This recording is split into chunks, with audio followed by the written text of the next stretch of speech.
중증 폐질환을 앓고 계신 분들이 진료가 늦어질 수가 있어요. 교수님, 네. 저 잠시 후 브리핑 먼저 듣고 네. 이야기를 이어가도록 하겠습니다. 코로나 바이러스 감염증 19 국내 발생 현황을 말씀드리겠습니다. 2020년 2월 27일 9시 현재 전일 대비하여 449명이 추가되어 현재까지 1,595명이 확진되었습니다.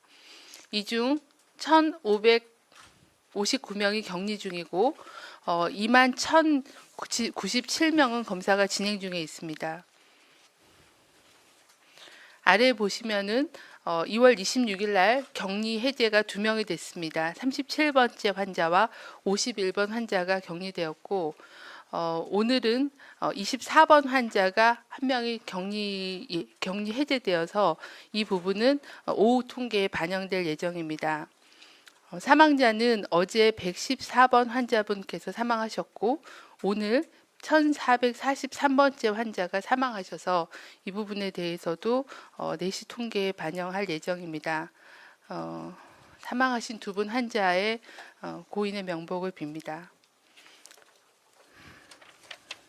새롭게 확진된 환자 449명을 포함하여 현재까지 1,595명의 지역별 현황은 다음 표와 같습니다. 가장 많은 환자 수는 대구시가 1,017명이며 그 다음으로는 경북이 321명입니다. 표에서 보시다시피 서울 지역은 주로 은평 성모병원과 기타 산발적인 발생 사례가 많이 보고되었고 대구 지역은 대부분이 신천지 대구 교회하고 관련된 사례들이었습니다. 나머지 지역도 일부 소규모의 유행들이 발생한 지역들이 있습니다. 경북은 청도 대남병원과 신천지 대구교회, 성지순례, 미랄 사랑의 집 관련들입니다. 지역별 현황을 말씀을 드리겠습니다. 서울 지역에서는 은평 성모병원 사례를 중심으로 조사가 진행 중입니다. 현재까지 해당 병원 관련하여 11명의 확진 환자가 발생하였으며 확진자와 접촉력이 있었던 환자 및 직원 등은 현재 격리 조치가 진행 중에 있습니다. 부산 지역에서는 금일 오전 9시까지 58명이 확인되었고 이 중 동래구 소재의 온촌교회 관련 사례가 29명입니다. 부산시 연제구 소재 의료기관 아시아드 요양병원에서는 종사자 2명이 확진되어 코호트 격리를 진행 중이며 환자 및 종사자 314명 중 312명에 대한 코로나19 검사 결과 모두 음성으로 확인되었습니다. 부산 해운대구 소재의 의료기관 나눔과 행복 재활요양병원에서 종사자 2명이 확진되어 환자들이 근무하였던 5층과 6층의 입원 환자 및 보호자 등에 대한 코호트 격리가 진행 중에 있습니다. 경북 지역에서는 칠곡군 소재의 미랄 사랑의 집 전일 대비해서 1명 증가하여 23명, 예천 극남마을에서는 종사자 2명이 확진되었고 다람 노인 요양 공동생활가정에서는 종사자 1명이 확진되었습니다. 이렇듯 각종 시설을 중심으로 해서 발생하고 있어 이러한 복지, 생활시설을 중심으로 해서 감염 예방, 모니터링을 강화하고 있습니다. 청도 대남병원에 입원 중인 확진 환자 114명 중 기존 정신병원에 입원하였다가 확진된 환자 60명은 국립정신건강센터 등으로 이송할 예정입니다. 이스라엘 성지순례단과 동일한 항공기에 탑승했던 승무원 1명이 확진되어 환자가 방문한 장소 및 접촉자에 대한 조사를 진행 중이며 확진자가 증상 발현 이후 탑승한 항공기에 대한 접촉자 조사를 진행 중입니다. 중앙방역대책본부는 현재 상당수 발생 사례가 집중된 감염병 특별관리 지역 이외에도 서울, 부산, 경기 등 타 지역에서도 산발적으로 발생하는 사례에 대한 차단도 보다 신속하게 실시하도록 대응 체계를 개편하는 중입니다.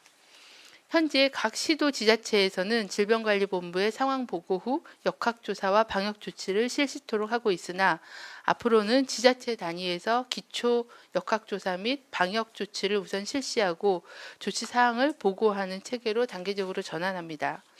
이에 따라 각 지자체별 역학조사 역량 등을 강화하기 위해 교육 및 기술 지원 체계를 구축하고 각 지자체별 신속 대응 체계가 작동할 수 있도록 준비 중입니다. 현재 감염병 특별관리 지역의 발생은 2월 16일 경에 노출된 감염자가 잠복기를 지나 증상 발현이 되고 이들이 검사를 통해 순차적으로 확인되는 양상입니다. 이에 따라 해당 지역에서는 지난주부터 강화된 방역 조치에 따라 자가격리를 철저히 이행하는 것이 추가 확산을 차단하기 위해 매우 중요합니다. 그 이외의 지역의 시민들도 손 씻기, 기침 예절 준수 등 개인위생 수칙을 철저히 준수하는 한편 가정 내에서도 식기나 수건 등을 따로 사용하고 각종 환경을 깨끗하게 정비하는 등 환경위생도 철저히 하실 것을 공고드립니다. 신천지 교회의 전국 신도의 명단을 어제 중수본을 통해서 확보하였습니다. 21만 명의 명단을 각 시도에 통보하였고 각 시도는 모든 그 신도를 대상으로 해서 발병 여부, 고위험 직업 여부에 대한 조사들을 진행하면서 관리가 진행 중에 있습니다. 전국에 있는 모든 신도들께도 다음 사항을 철저히 지켜주실 것을 당부를 드립니다. 가능한 최대한 집에 머물고 외출을 자제해 주십시오. 발열, 호흡기 증상이 있으면 사전에 콜센터에 문의한 후에 선별진료소에서 검사를 받아주십시오. 먼저 의료기관이나 응급실을 방문하시지 말고 1339나 보건소를 통해서 진료를 받아주시고 방문하실 때는 반드시 마스크를 쓰고 자차를 이용해 주시기를 바랍니다. 또한 식사, 가정 내 예배 등 가족, 동거인 간의 접촉도 최대한 줄이고 개인위생을 강화해 주시길 바랍니다. 의료인과 방역당국의 지시를 철저히 따라 주시기를 바랍니다. 일반 국민들께도 손 씻기, 기침 예절 등의 개인위생을 준수하실 것을 계속 당부드리고 있습니다. 또한 발열이나 호흡기 증상이 나타난 사람은 등교나 출근을 하지 말고 또 외출을 자제하는 게 필요합니다. 집에서 충분히 휴식을 취하면서 3, 4일간의 경과를 관찰하는 것을 공고드립니다. 고열이 지속되거나 증상이 호전되지 않으면 1339 콜센터나 보건소 문의를 통해 선별진료소 또는 국민안심병원이 이제 시작이 됩니다. 안심병원의 외래에서 진료를 받으실 것을 당부를 드립니다. 이상입니다. 네. 그럼 오늘 추가로 네. 권준욱 부본부장이 그 바이러스 유전자 분석 관련된 1시 20분 보도 자료 잠깐 말씀드리겠습니다. 코로나19 바이러스의 유전자 분석 중간 결과를 말씀드리겠습니다. 우리 질병관리본부는 유행 초기 코로나19 환자 6분으로부터 바이러스를 얻어서 유전자를 분석한 결과가 나왔습니다. 일단 인체에 침입하는 데 중요한 역할을 하는 세포 결합 부위라든지 바이러스 증식 그리고 병원성 등을 담당하는 부위에서 아직까지 변이가 발견되지는 않았습니다. 이 6분의 유전자를 전 세계 16개국, 여기에는 미국, 중국, 일본이 포함되어 있고 전체 103개의 유전자와 분석을 했을 때 99.89%에서 100%의 일치를 보였기 때문에 변이가 발견되지 않았습니다. 이 검사의 의미는 돌연변이로 인한 코로나19의 갑작스러운 독성 변화나 우리나라에서의 유전자 검사 등에서 오류 가능성이 거의 없다는 것을 의미를 합니다. 향후 질병관리본부에서는 예방과 대응을 위해서 좀 더 상세한 분석 결과를 제시할 수 있도록 추가적인 분석 결과도 공개하도록 하겠습니다. 이상입니다. 예, 그럼 지금부터 질의응답 시간 가지도록 하겠습니다. 세 분씩 질의응답 받도록 하겠습니다. 오른쪽부터 받겠습니다. 네, 기자님. 네, 저 연합뉴스 신선미입니다. 지금 중국에 이어서 일본에서도 재감염 가능성이 제기가 되고 있는데요. 그게 어떻게 보시는지 하나 하고요. 또 13번째 사망자분이 지금 병원 치료를 받지 못하고 돌아가셨는데 병상이 부족한 상황에서 이런 일이 계속 나올 거라고 보시는지도 궁금합니다. 네.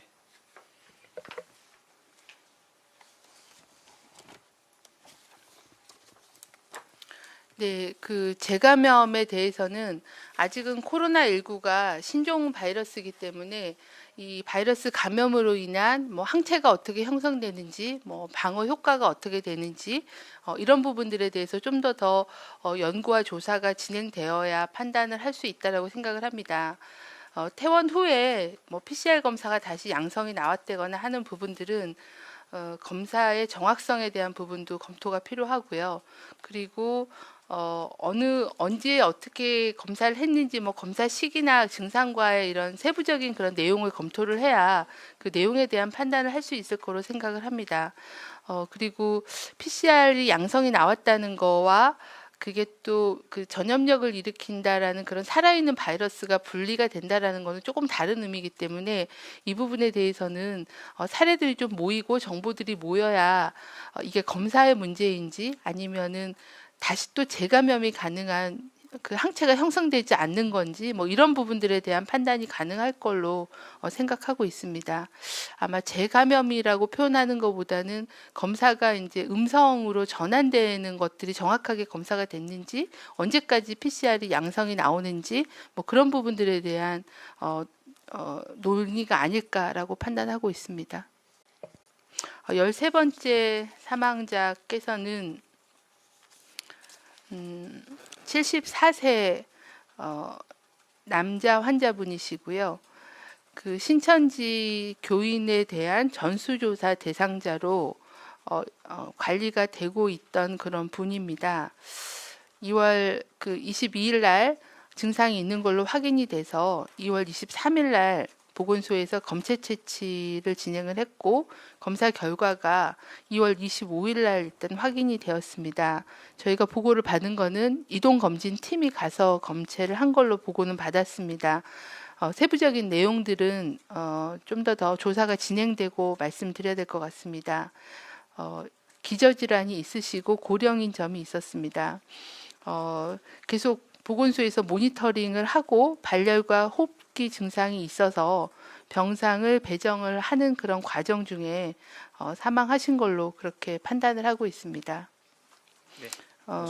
좀 더 그 많은 그런 양성자가 확인이 되고 있기 때문에 사례별로 중증도나 고위험 요인들을 확인을 해서 우선 입원 조치하거나 아니면은 치료가 가능한 그런 중증 질환이 중증 환자가 치료 가능한 병원으로 이송하는 그런 중증도 분류와 환자에 대한 병상 배정 부분들을 같이 지금 강화를 하고 있는 그런 상황입니다.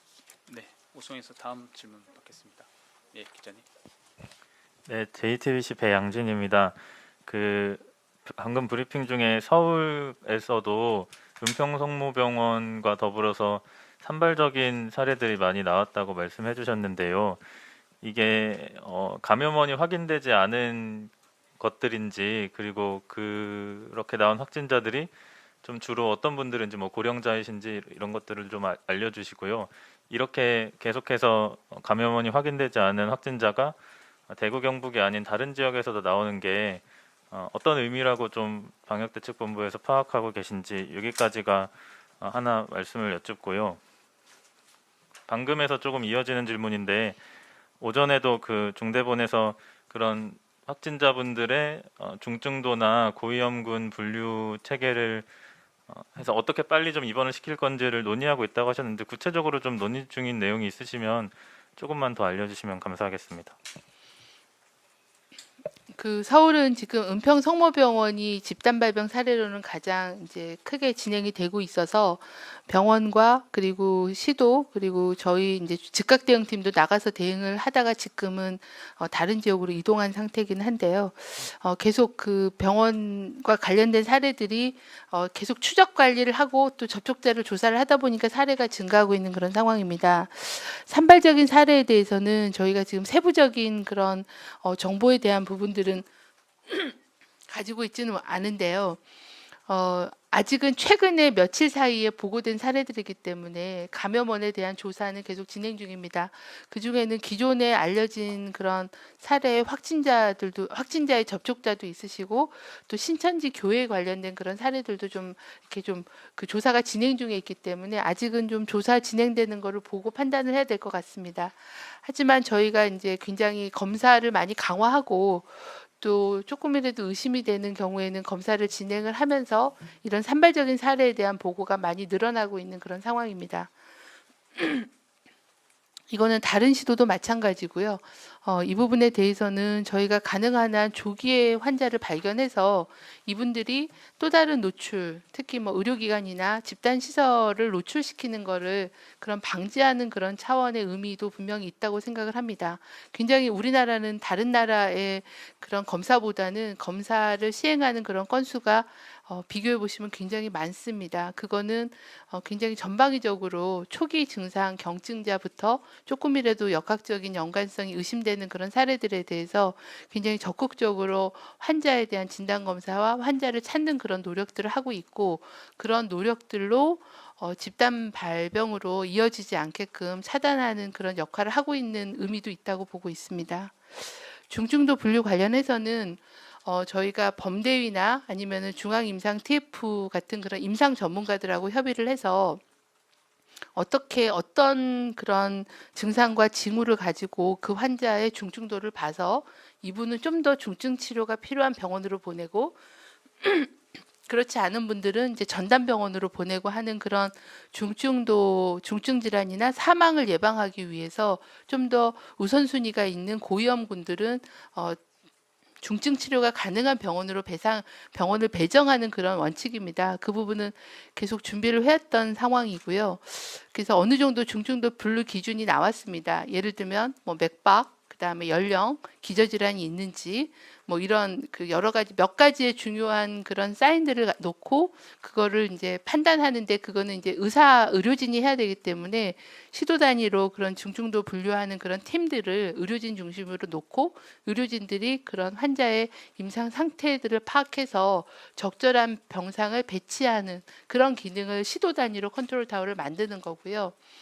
시도 간에 혹시나 이제 병상이 전원이 필요하다, 안에서 일시적으로 병상이 부족할 수도 있기 때문에 그런 경우에는 국립중앙의료원의 이제 그런 전원 조정 센터, 제가 정확한 그 이름은 모르겠는데 전원 조정 센터에서 시도 간의 그런 중증 환자에 대한 그 병상이나 자원을 연계하는 그런 중앙 차원에서의 조정 기능, 시도 단위에서의 조정 기능을 세팅을 하고 있고, 이제 대구부터 최우선적으로 정리를 하는 걸로 그렇게 진행하고 있습니다. 예, 오송에서 마지막 질문 가운데서 받겠습니다. 네. 네, 방역대책본부 브리핑을 듣고 오셨습니다.